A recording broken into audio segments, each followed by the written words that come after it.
Hello everyone, and welcome back to another Mirror Dungeon solo video. Today we'll be using the new hottest identity, Ardor Blossom Star Faust. She's a fairly unique character who primarily benefits from stacking burn onto herself.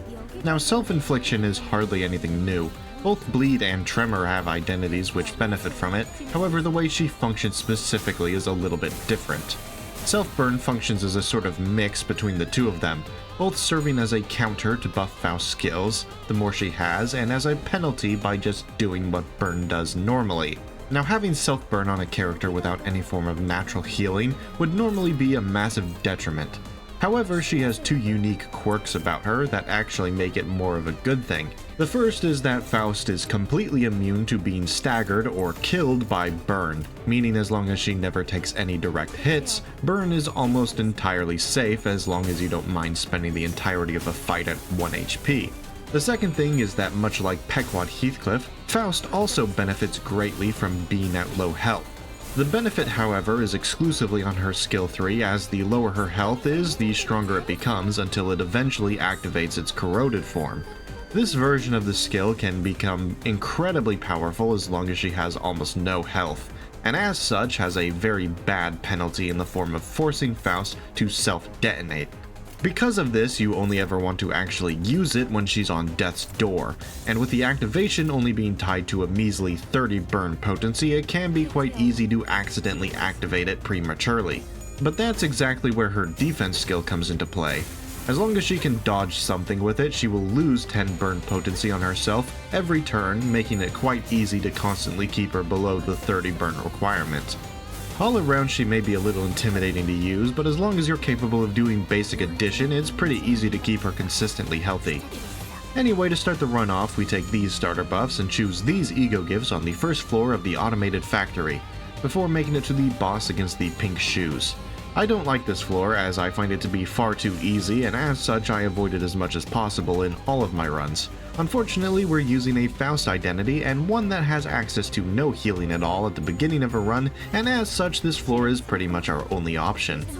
Every other floor has gluttony or lust damage, which thanks to Faust's base ego being fatal to those, combined with the constant burn damage we take, makes them almost impossible.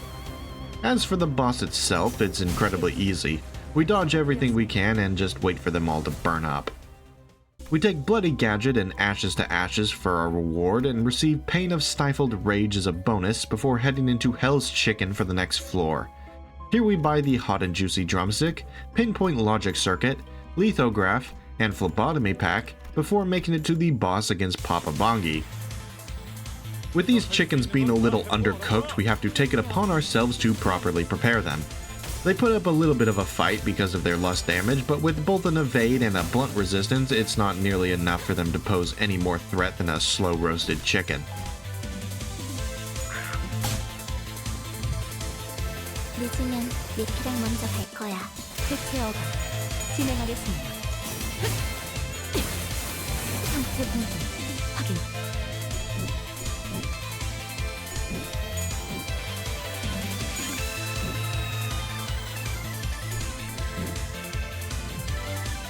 저거 봐! 쟤 휘청거리고 있다! 대체어가 진행하겠습니다.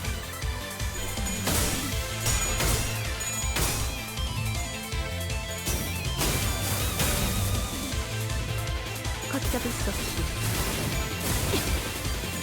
설마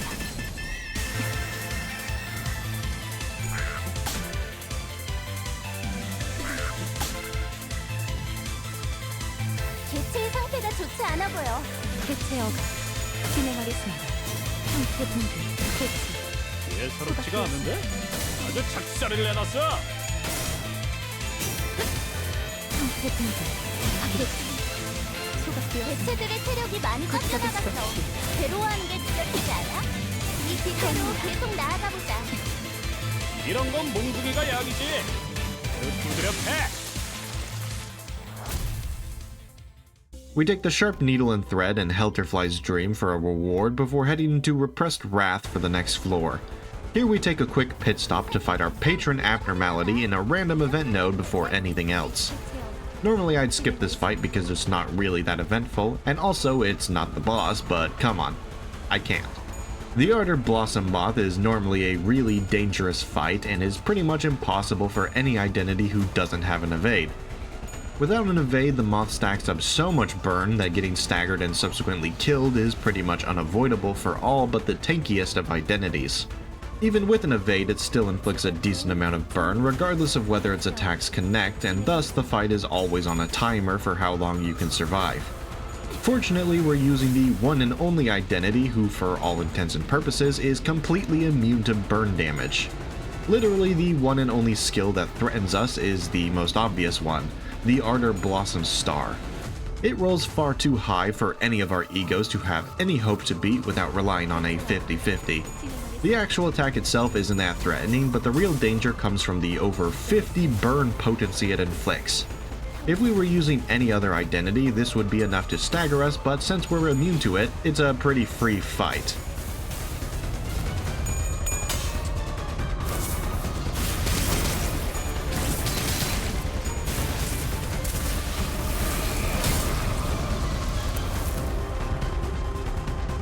개체가 불리한 조건에 놓여 있습니다.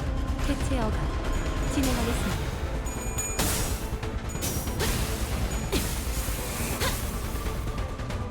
개체에게 치명적인 손상을 입히는 데 성공했습니다. 앞으로의 전투 이대로만 부탁드리겠습니다. With that, we take the Ardent Flower and buy the Decamillennial Hearth Flame, Phantom Pain, and an extra skill 3, while also fusing the Charred Disc before making it to the boss against the Brazen Bull. The Bull is significantly easier than the Moth as it inflicts much less burn. The only attack that might pose a threat to us is only really that on the first turn, where we have no skills to clash with. As soon as we're out of the first turn, we can clash with whatever we need to and can make short work of the rest of the fight. 대체어가 진행하겠습니다.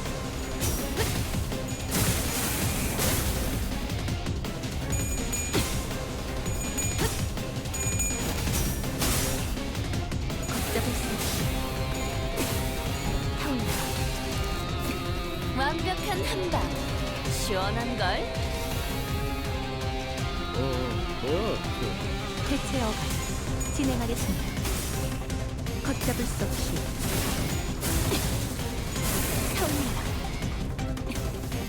이런 건 몽둥이가 약이지. 두드려 패. 걷잡을 수 없이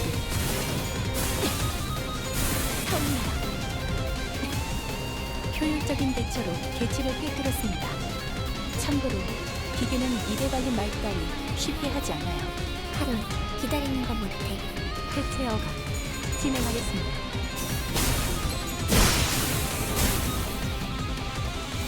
걷잡을 수 없이 잠시 어지러웠습니다. 타올라라. 엄청난 공격이었어. 기능할 만한걸? 타올라 대체 소각되었습니다.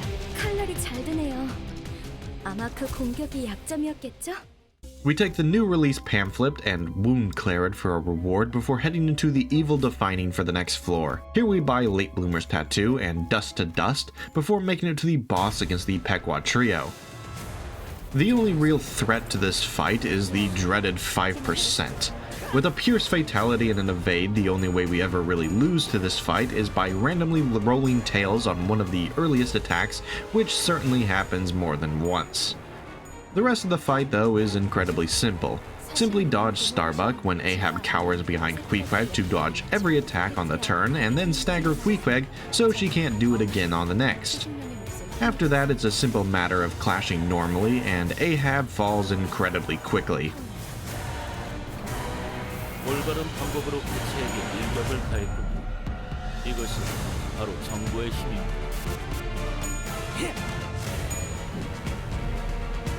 자, 막아내라. 대체어가 진행하겠습니다.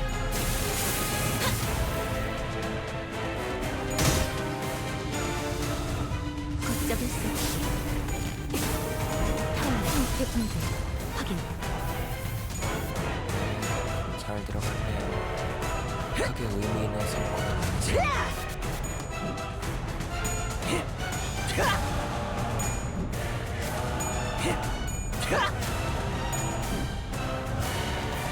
저거 봐, 쟤 휘청거리고 있다.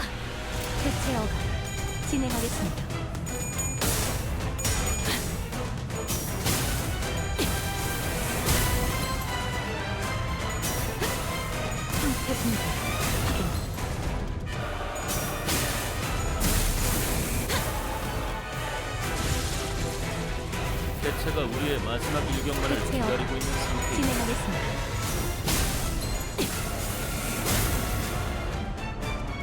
걷잡을 수 없이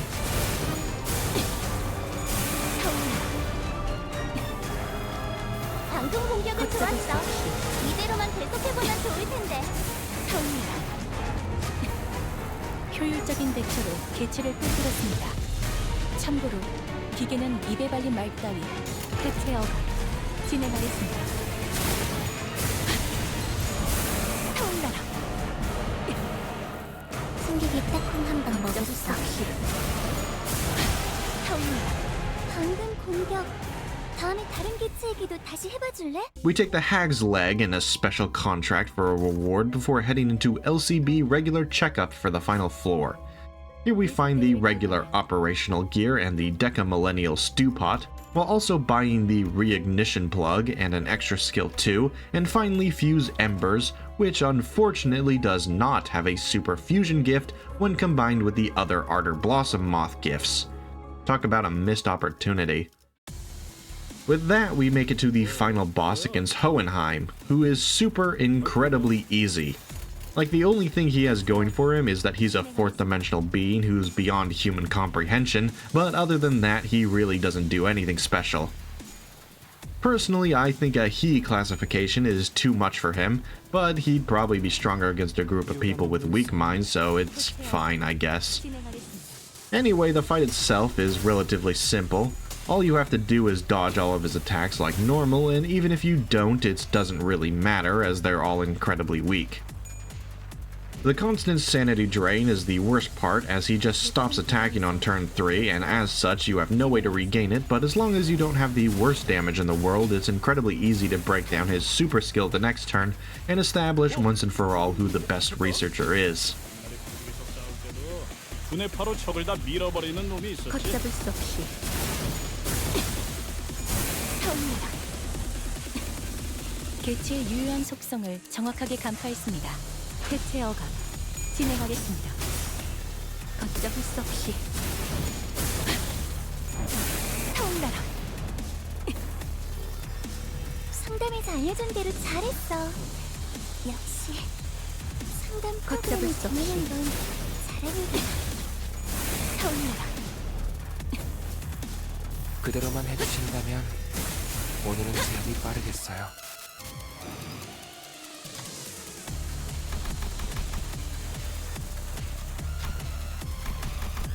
하룬, 기다리는 거 못해. 대체 어감 진행하겠습니다. 걷잡을 수 없이 타올라라. 개체의 약점을 정확히 꿰뚫었습니다. 준비를 철저히 했나 보군요. 형 개체 소각되었습니다. 일고 동화율 정상. 개체의 행동 패턴 추출 완료. 이 정도 성과라면 다음 연구로 이어나갈 수 있겠군요. And that's how I soloed Mirror Dungeon 5 hard using only Ardor Blossom Star Faust. She is a very fun identity as long as you have some way to consistently heal her. Honestly, I really enjoy identities who have an extra layer to them in the form of something you need to manage. Being forced to be ever vigilant of her burn stack gives her an extra layer of depth that makes it so enjoyable to use her. Anyway, that's it from me. Like and subscribe to see more videos like this one. Goodbye.